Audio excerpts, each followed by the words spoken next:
Welcome to the Tactical Dent Tech Podcast. You are now part of a small underground movement of dent technicians from all over the world. We are on a mission to change our industry with innovation, intelligence, and skill. But because we don't rely on an insurance company to steer customers our way, we need to do things different. We need to do things smarter.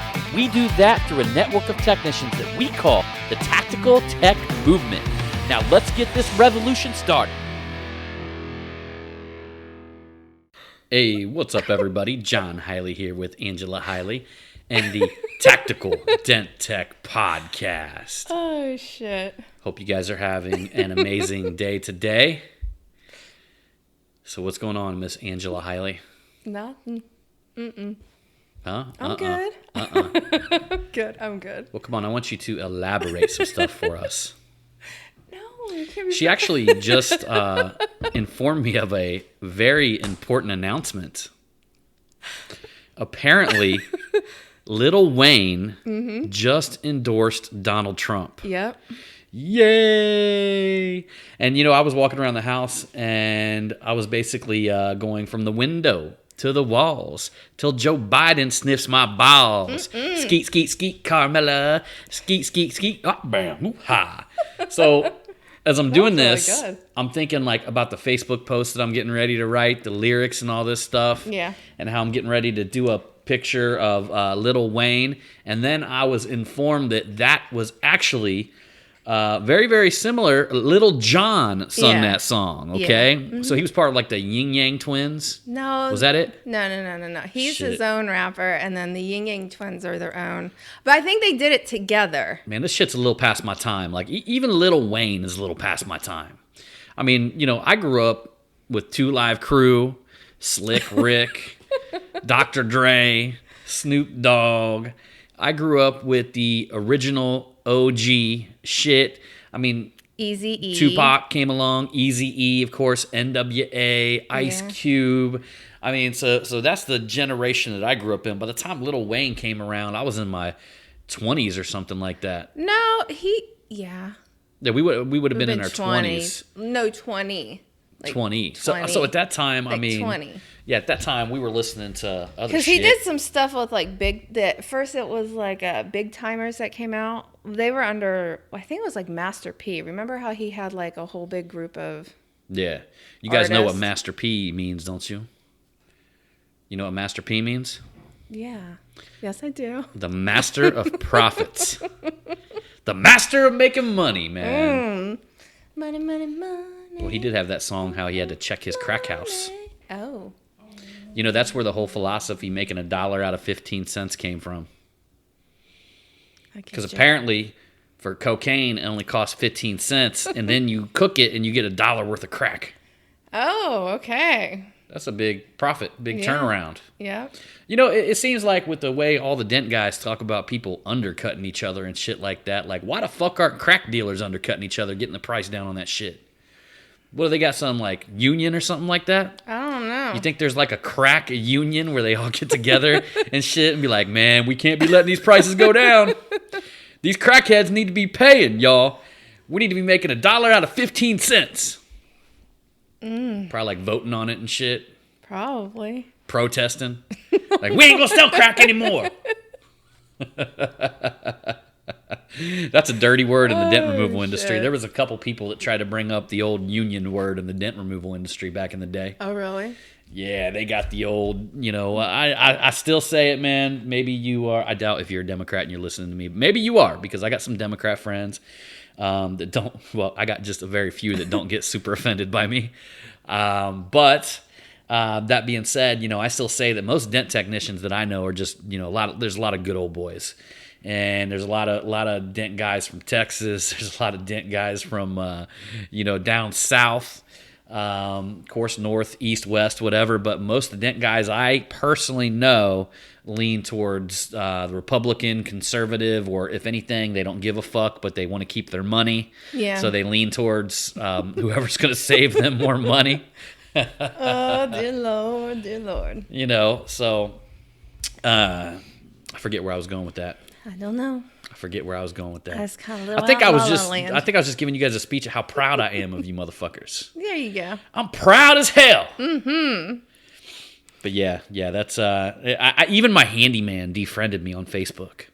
No, you don't know No, that. wait. Yeah, no, I do, because you can see him and I can't. He blocked my ass. Maybe just until the election's over with, and then it'll be fine.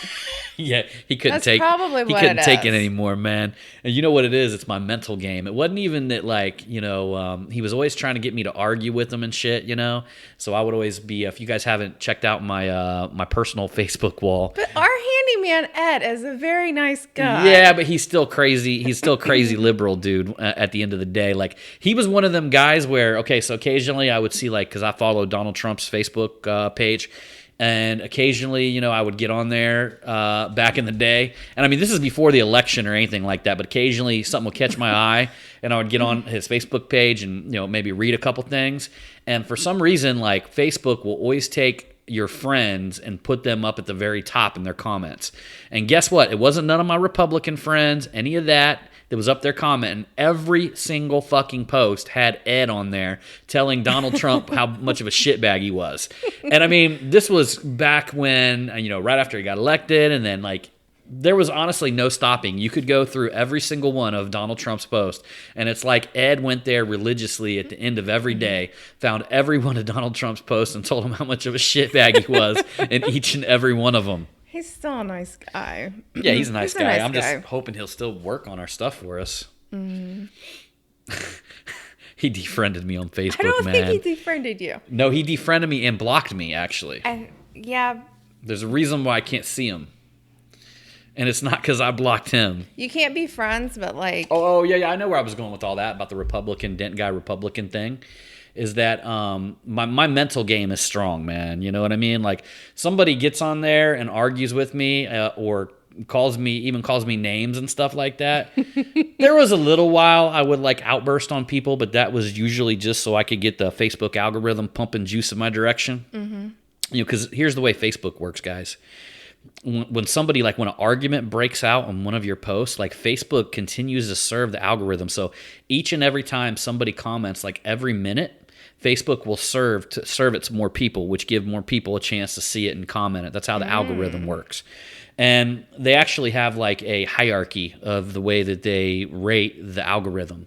So meaning that, like, if somebody, for instance, just, like, clicks on your post and drops the see more, like, they're going to read it. Like, Facebook knows that shit. Like, they know if you do the see more and you read it. Oh. Facebook knows how many seconds that you'll stay and watch a video. Facebook obviously knows the difference now. If you like something, if you laugh at it, if you're mad at it, or if you heart it, if you really love it. Yeah. Facebook pays attention on the editor's end how long you are. It's like the way Ryan Stewman explained this to me is Facebook's a lot like your old lady, a lot like your wife. They're timing how long you're in the box. In the box. She'll get that later, guys. So, but Facebook is actually... Like if I'm mad at you? Sure. Yeah, that's it. No. So... I want to know what that means. In the box. Let's just say Facebook is timing how long you're in the box, meaning... In the bathroom? No. Let me explain this. And we'll go back to that. Let me explain I this. want to know what that means. So Facebook is timing how long you're typing because they feel that if you're in the, like, little box... No, they don't want to... We don't care about that. No. I know there's some people laughing about this right now that you don't even know what I'm saying. This reminds me of the time that you didn't know what tossed salad meant. You were going around, you thought it meant joking with people. You were going in where you worked at the elderly home and was telling them all that you were tossing their salad as you were joking with them. This is a tossed salad moment, guys. What's it in? My wife doesn't know what going in the box means. Going in the box. Is it something gross? Let's just say it means giving a woman oral. But is there something else to it? That's it. That's it? So Facebook times how long you're in the box. That's why I said, Ryan Stewman said as a joke, that Facebook times you like your wife does. They time how long you spend in the box. I don't know if I've ever really timed you or not. All right. So now we're moving on, guys. So I know you guys are right now. Okay, now I know what that means. Right now, you're eating obviously your Chick-fil-A, your Chick-fil-A biscuit morning sandwich. So we won't go there. We won't go there because we don't want your visual entertainment delight to go to that point where you're going to be spitting up your sandwich. You kind of got like a little squeamish, and your cheeks started getting rosy. So here it is. Facebook will literally they feel that if you spend a long time typing something out, yeah, you're spending some time in the box. That you're writing something more meaningful, and that actually boosts the algorithm. The next hierarchy is people that comment and people that share. So they put a hierarchy on if people comment and people share, they put more value on that, and then they begin serving you the algorithm again, right? Yeah. So the next thing that they do is comments on comments. So when somebody when you got like a runoff where somebody writes a comment and then somebody writes a comment under that and it continues to go, which is usually the way a Facebook argument goes, it really runs hot in the algorithm. So I always laugh because when Ed was arguing with like 5 or 6 dent guys on my Facebook page, meaning Ed the handyman, the liberal handyman, who defriended me and blocked me. Oh my gosh, John. Some of you guys might be shaking your head because you may have seen him. His name was Ed Mosier. And so some of you guys may have seen him because there was a lot of people like arguing and battling with him on my Facebook wall. So, but I always laughed because and it kind of pisses me off that I don't have him anymore because they were really juicing my algorithm. I mean, when a fight broke out, Do you think he sometimes caught on? I would go in there and throw a couple jabs because I knew that he was trying to get my attention. So I would go in there and toss a couple jabs in there on him, just because I knew he would just go off right after that. But do you think he caught on that something was going on? He may have caught on. Well, because I was sitting there telling him that, like, when they would have like 100 comments under one of his comments, I would let everybody know that thank you, you just juiced the algorithm and you got my message out even further. Appreciate it, man. Thanks. Huh. And so I wasn't really hiding this from anybody. Yeah. But it never stopped him. And but I feel like kind of bad because now it almost seems like every single liberal person that used to argue on my Facebook has like given up and disappeared. I don't know. I guess you broke them. But I think what really breaks people is when you ignore it. Yeah. Most of the time, like, I don't really care. Like, I think it's kind of funny. I got a couple friends that write some shit from high school. And I still consider them friends because they haven't, ran off on me like old Ed. Yeah. But, they write some shit occasionally on there. And I don't get on there, man. I don't take that shit personal. Like, I think it's kind of funny. Are you sad that Ed's not friends with you anymore? Well, I might have been doing damage to him.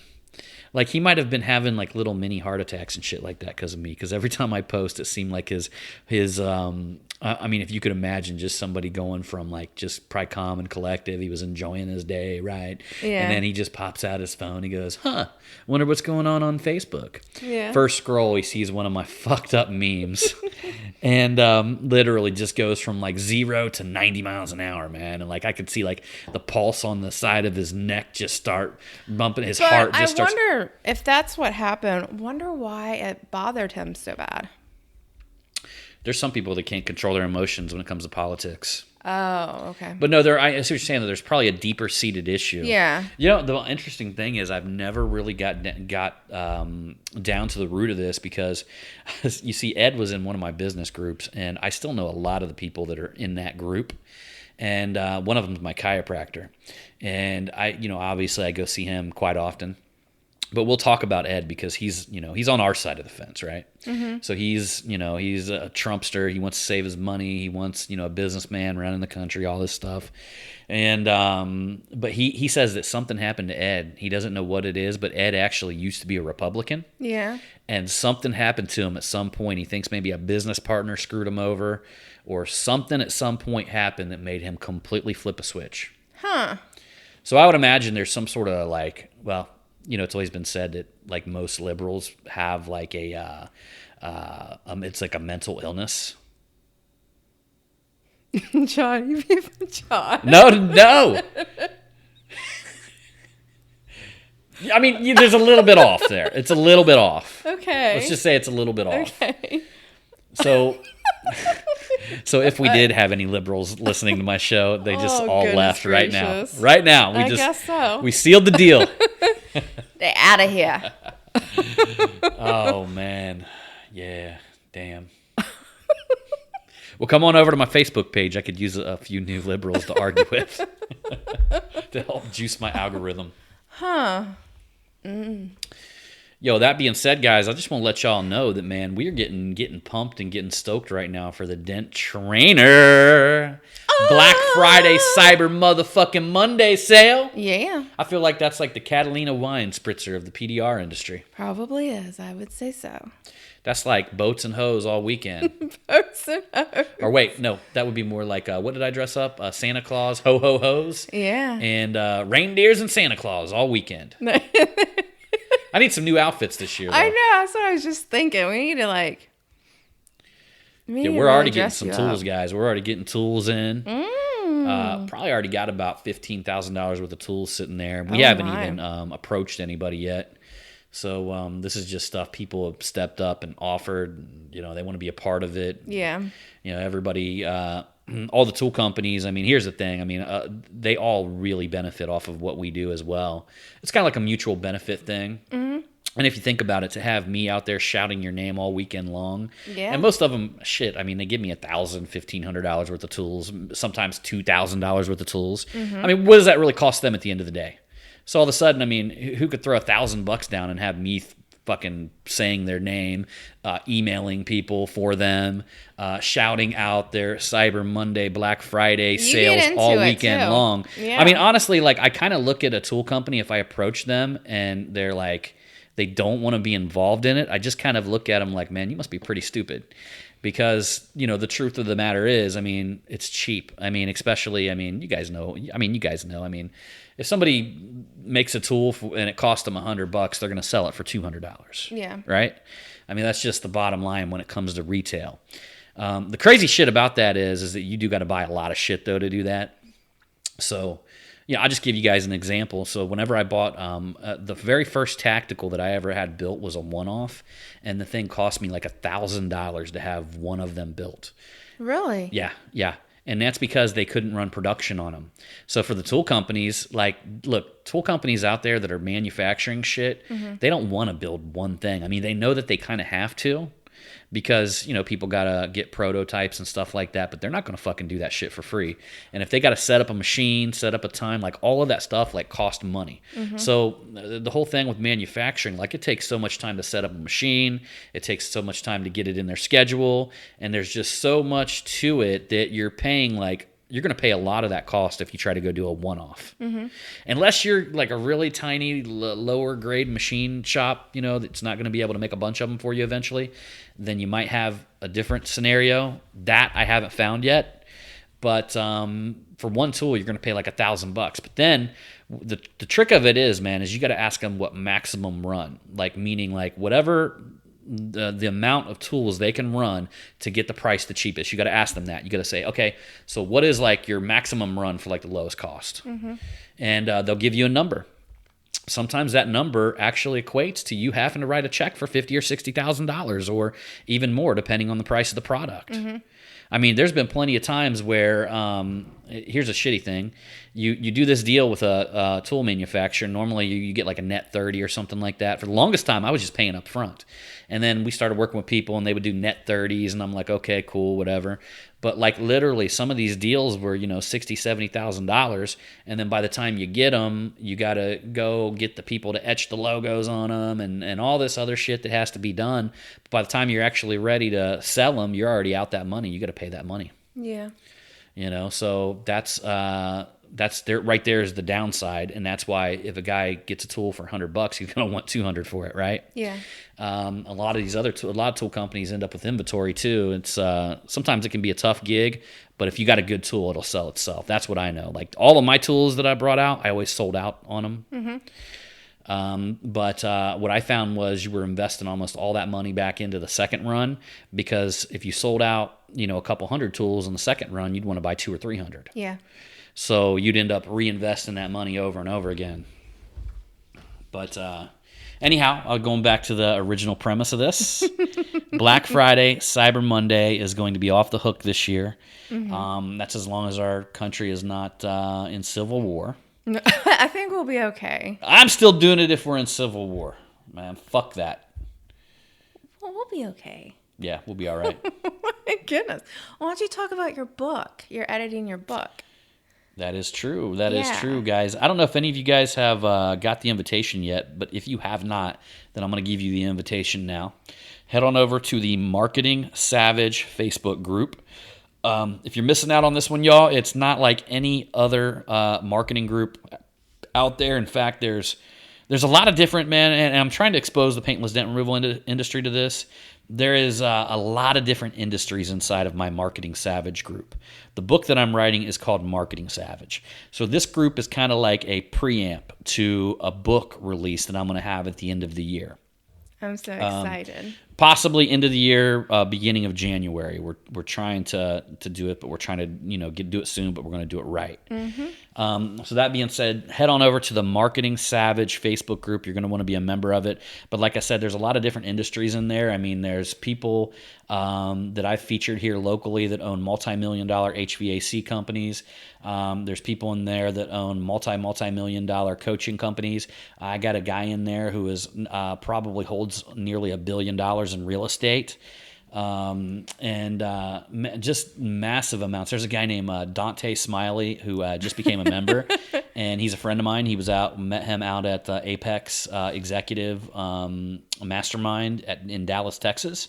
And Dante Smiley is he's already a pro wrestler, and he's on kind of like I think it's like TNT, and they also have like a YouTube channel. So he's doing this he's a pro wrestler, and he's the champion. He's had like over like 7 or 8 pro wrestling WWF style championships.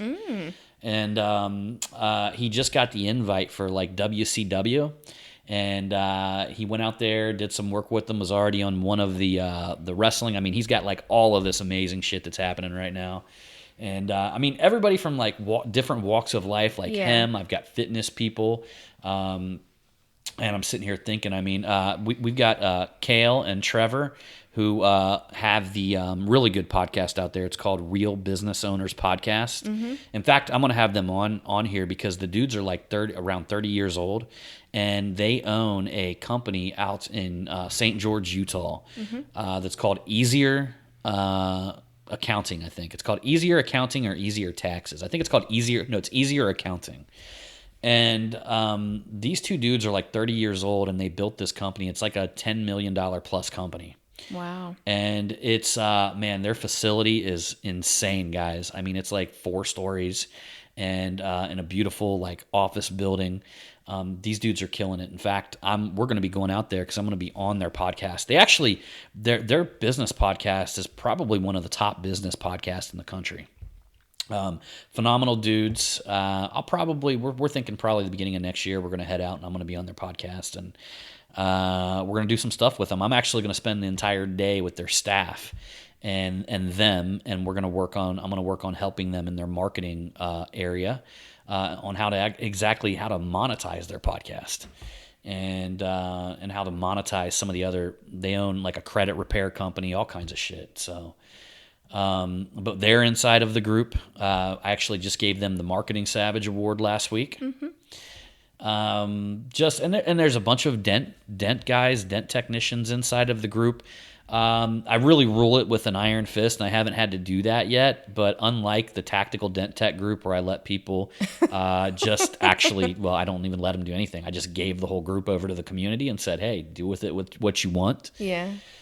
Have fun, guys, and if any of you guys get mad enough to kick somebody out, then hold a vote on it and do it that way, This group right here, very professional, very, very professional. I mean, there's fucks and, shits and all that stuff that you might hear floating around in there, but it's in perspective, considering the Tactical Dent Tech group, it's very, very professional.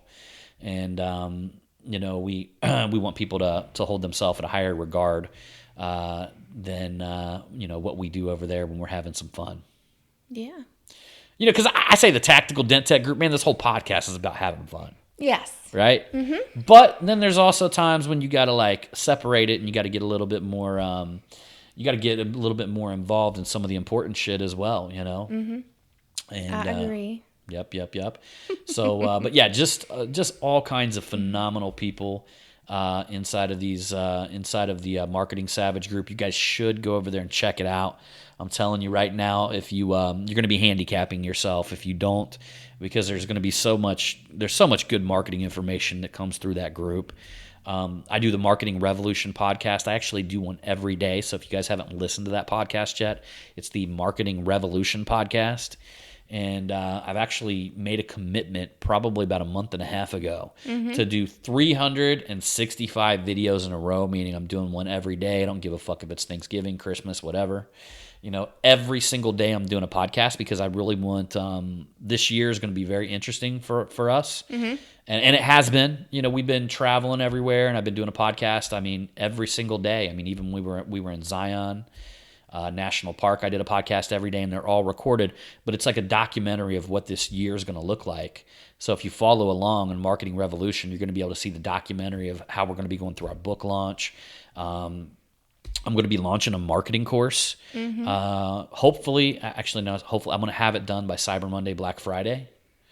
And we're going to be launching something that's like in the neighborhood of like an inner circle community. Mm-hmm. That's going to be very involved. I'm going to have group coaching, like all kinds of great stuff happening this coming year. So, in a sense, we're going to be here. You know, we don't do as many of we don't do as many as the Tactical Dent Tech podcast. We like to try to do one once a week, but over there, I'm committed every single day to doing one because that's going to be kind of like the journey. Mm-hmm. He's so awesome. He's awesome sauce. Remember how like you were in like a funk a couple days ago? That's because we were watching all them crime shows. Like she had me watching all this shit about these criminals getting, they were wrongfully convicted. I was having dreams about that shit. Well, we watched one long series and then we started another one, and then I end up having like really bad dreams, and I was just like, no more of that shit. But anyways, where I was what I was trying to go with this is that when you were in that funk and I was like talking to you and you were just like, oh, I don't know if this is worth it and all this and that. And I'm like, babe, look at where you were like 2 years ago, almost 2 years ago. And I'm like, look at where you are now. I mean, I ain't going to lie, man. I mean, there's times like, I think probably the day that she was talking about was that day. It was probably maybe 4 or 5 days ago. Yeah. And I'm doing 75 hard right now, which you got to do 2 workouts a day. And I was on my first workout. And I was just walking around I do a weighted vest walk. So I put this vest on. Yeah. And I'll walk 3 times around like between our cul-de-sac and this bike trail that's out behind us. Like if I walk around that 3 times, it's 45 minutes and I get my first 45-minute workout done. And I'm walking and I'm literally just looking up at the trees. I'm looking up at the sky. And then I'm thinking like, because, I knew that this week I had to have my book edited, which I pretty much have it edited. Yeah. I'm pretty fucking close. It's done. It'll be done by the 1st. And, like all the shit was piling up on me, you know what I mean? Like I was thinking about everything that I had to be done. Like I've got Black Friday, Cyber Monday. I've got to finish the course to get it launched. I've got my book editing that's got to be finished by the end of the week. I've got a mastermind meeting that was today on Thursday. I had, multiple of this and that and like all these things that are happening all at the same time. And, I just looked up and was just like sitting there thinking like, why in the fuck am I doing all this? Yeah. Like why in the fuck do I just I felt like at that current moment, especially after watching all them crime shows and shit like that. Yeah. And then having dreams all night that I was being framed by the police and then waking up like feeling exhausted because I'm fucking mentally drained because I'm dreaming about this shit all night. I know. Right? And then you're like, why are we even watching this, Angela? Once we quit watching it, like shit just like all of a sudden felt better. Yeah. Like the vibe, no more of the vibe just felt totally better. So, and I would imagine, and I'm not even gonna say I would imagine, I know that every entrepreneur especially that really pushes themselves to a higher level, is always going to get to the point to where you're going to look around and wondering why you're doing this shit. Yeah. I mean, there's like the weird thing about being an entrepreneur and doing some of the shit that I do and that many of my friends do, is that you're going to have like extreme highs and extreme lows. Yeah. You know, I don't think my lows are as low as some of I mean, there's some guys that I know that get in some really extreme lows. Yeah, getting some funks. Some very, very depression type, lows. Yeah. I don't think that mine is quite like that, of course. No, because in all honesty, what's crazy is you hardly ever have those moments. Yeah. So, I stay up most of the time. But, I get it. I mean, and another thing, I think where some of that low feeling was coming from, right? Some of that low energy feeling that I was having, where that was coming from, is that me and her's been traveling like every other week for the last like 6 months. Well, we would travel like once a month or twice. Yeah. And that adds a lot of like stress to your life, but it adds a lot of like excitement to your life at the same time. Mm-hmm. So I think us being home this time and not having anything to look towards, somewhere to go or something to do for months, was also kind of wearing on me a little bit. It was like, okay, so we're just supposed to do this now, right? And I quite honestly, like before this year, I really didn't like to travel. Yeah. Like me and her, we just didn't like to travel. Mm-mm. And we really started traveling a lot this year, because COVID, everybody wants you to travel during COVID. The prices are cheap. There's hardly anybody on the airplanes. First class was like the same price as coach. And we're like, we're going to fucking travel during this COVID shit. So like the whole time, like everybody is like hunkered down and you're not supposed to go and travel unless it's for business. We're like, let's do some business. And we're just going, and we're like, holy shit, it's like $87 a night for this hotel. It's supposed to cost $400. Yeah. Rental car, we're renting Range Rovers for like a solid week for like $800. Yeah. And, that was actually kind of cool that the prices were so cheap on everything because nobody's fucking going out and doing anything, and me and her's globetrotting. Yeah, that's right. But during this time, I've grown quite fond of traveling. Mm-hmm. I really have. I've changed my tune about it. I like the feeling that I like the feeling of getting into a new city, getting into your rental car, driving places that you've never been before. Yeah. And just experiencing something new every day. Mm-hmm. It's a good feeling. And I think that probably now that we're just back here, mm-hmm. It's just been, we've done it a lot, man. We've just been traveling a lot this year. And then coming back, it's like, what am I going to do now? We'll be doing that again here soon. So, yeah. Very soon. So anyhow, y'all, Yes. Man, I'm looking forward to ending this year. I'm looking forward to, obviously, the election. I'm looking forward to Thanksgiving. My favorite holiday. Oh, but guys, if you guys are in California, I'm just going to tell you that you're going to have to eat outside. You're going to have to sit at least 4 feet apart from Mamaw. I thought isn't it 6 feet? From Mamaw and Nana. And Pappy. Don't forget Pappy. Yeah, everybody's going to have to sit 6 feet away from each other. And make sure that you wear a mask and pull it down between bites. And then wait. And don't you dare sing unless you have a mask on. Well, wait. Ain't you supposed to have the meal in like disposable ware or something? Disposable ware. And people can use restrooms indoors as long as you sanitize them between uses. That is so fucked up. That's the truth, guys. Go look at what California, the shit they're saying out there. That is so fucked up. Yeah. What the fuck has this world come to? Like, for real, out there. There's a lot of people moving away from California. I mean, honestly, I think everybody who just greatly disagrees with California in general should move out of it and leave the people there that want to stay. But here's the thing. You guys got to keep in mind that California is a blue state. So if you move to a red state, Don't be Californian, that motherfucker. Exactly. That's why you left California. Remember that. So when you're in a blue state, when you live in a blue state and you move to a red one, you keep it red. California is a fucking broke ass state now.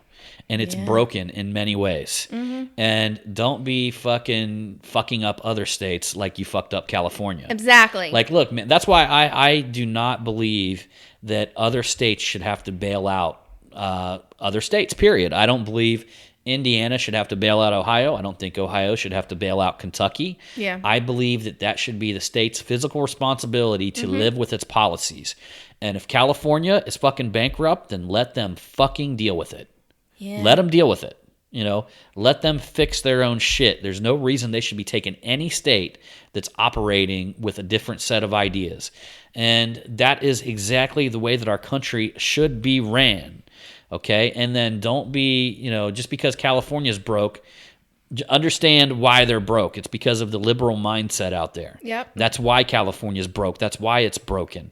And don't take that bullshit fucking liberal mindset into another state with you that's been doing just fine. Right. What you got to realize is that, hey man, I made a mistake. Yeah. I fucked up California. Yeah. Let's not go fuck up Texas. Yes, or Tennessee. Plus them Texans that have you swinging from a tree. You fuck it up too bad. I'm just saying. Yeah. I'm just saying. Oh my God. There must be some crazy people that live in Texas. Well, shit. Huh? I mean, you remember like Ryan Stewman had one of the best rants that I've ever heard the other day. He was basically talking about, he's been anti-mask this entire time, just like I have been. I still am 100% behind that later on we're going to find out that these masks were spreading the virus because of people touching them and touching their hands and touching other shit. Yeah. All these masks are just a bunch of fucking horse shit. Everybody's wearing them just for compliance. They have no purpose. In fact, if anything, they're making the virus worse. That's been my stance since day one. I guarantee you 1-2 years from now, we're going to see studies that will back up what I said. And then I'm going to jump on Facebook and all them motherfuckers that were talking shit to me about, mask this, mask that, they can all fucking eat a dick, but they're not going to show up at this time. They're not going to fucking show up, right? So all of a sudden, because that's the way these fucking liberal people do. They fucking talk shit when they know it serves their agenda, but when they actually get proven wrong, they don't show the fuck back up. Yeah. They don't say, hey, I'm sorry. No, they just go talk some other shit about some other dumb shit and spread their bullshit that way. True that. So, but he had this rant. Ryan Stewman had this rant where he was basically talking about, he goes, some of you motherfuckers with this mask, we should just duct tape the fucking mask to your face, and he went on and called him a beta male fucking something. And basically, he just went on to say that, was that the funny one that you he showed said, motherfucker, if shit hits the fan, there's savages like me out here. I'll fucking duct tape them masks to your fucking face. Is that the one that you showed me that? Yeah. Yeah, that was like funny. It was a good rant. Yeah, that was a really good one because like he had like the crazy eyes. He had the crazy eyes, man. You don't fuck with somebody. He basically when they get said, those. and he's and my whole point with that, he's a Texan. He's a Texan, and unless you're in Austin, I guess from my understanding, from what he says, Austin would be kind of like the Hollywood of Texas or a more liberal area of Texas. Yeah. I don't think that's all of you, but I do know some liberals. I can't think of a real conservative person out of Austin. Yeah. Maybe Charlie Molina, but maybe he's not because I don't know because me and Charlie never talk politics. Yeah. Charlie's a good guy, though. He's from Austin. And there's probably some other good guys from Austin I'm just not thinking of. If you came to one of my events, you're definitely a good guy. Because I can't think of one bad guy that came to my events. Has there been any country singers that have sung about Austin? And I remember some. Just some, but not like. Not a whole lot. Okay. I don't think Hank Williams Jr. was singing about Austin. No. I heard it's cool though, but like I said, that's going to be the more liberal place. So, but what I was getting to is that Ryan is a Texan, And he was being pretty fucking serious when he's talking about duct taping people and slitting their, things like that, right? Yeah. So don't be trying to California, Texas. Yeah. Yeah, that's true. I can't wait till we get out of Ohio. Yeah. One day soon. Yeah, I love it here though. I still love it here. But you still love it here? You don't love it here? Well, I mean, I'd rather be somewhere else. Yeah. But, Yep. I didn't know you still loved Ohio. Yeah. Oh. Born and raised. I know. Well, I was born and raised too. I was born and raised in Piqua, Ohio. I was born and partially raised in Hamilton and then to Greenville. Mm-hmm. Yeah. Yeah, the thing about it is like, if when we decide that we're going to leave here and move somewhere, I mean, really the only reason why is because we're going to want to surround ourselves with an area that's more wealthy and it's more, that has where we can add more value to the community there. Yeah. I mean, ideally, one of the ideas was, who knows though? Like we've decided we're done fucking telling people where we're going to move, but we got ideas of different places that we like and we love. Yeah. And because we are, our son is 19 and we don't have any other kids, we're in position to do so. So we don't have sorry for you guys and gals out there that or you're 40 years old and you just had a 3-year-old or something like that. Sorry. I am sorry. Yeah, but maybe they planned it that way. Well, no, I'm just sorry to be saying that we're free and you're not. No, you're not. Do you ever wonder, like, maybe it might be different for, like, because we had Jonathan when we were young. Yeah. So, but then these other people that have kids when they're older, do you think it's because they went out and probably was doing, Yeah, you guys probably, you're probably bringing your kid up in a safer environment. Well, I mean, you're probably doing it much safer. Yeah. Let's just say we never really planned on the whole thing. Yeah, but I mean, like, in all honesty, though, I don't know. I don't even think there's really a right way or a wrong way. Yeah. But I'm just saying, like, probably the people that have had kids, like, in their late 30s, early 40s is because they probably didn't settle down till they were later. But then if so back then it sounded like a bad idea, But now, when I'm sitting in position now, and I'm 39 years old and she's 40. You're going to be 40 here, like, so I'm 39 and she's 40. Oh my God. But I look so much better than you. It seems like it was a pretty fucking good idea. Meaning that... Listen, people say, they're like, you're 40. And we're I'm in like, our prime. Yeah. They're like, you do not look 40 at all. I was like, well, how old do you think John looks? And they're like, well, I bet he's in his 40s. I'm like, no, he's still 39. Yep, still 39. My friends tell me that too, though. They don't. They always say, oh my God.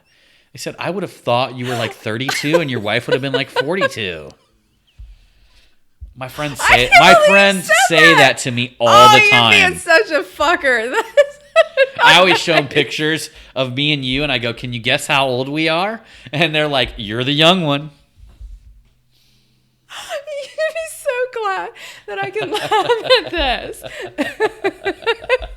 You guys see how I'm walking close to fire right now. I'm walking pretty close to fucking fire. Oh my God. All right, y'all. We are working on about a dead battery right now. Oh, we better get going. It is getting close. Going. We appreciate you all. We'll see you on the next one. And as usual, we'll see you on that next one. God bless America. Pew, pew. Bang, bang.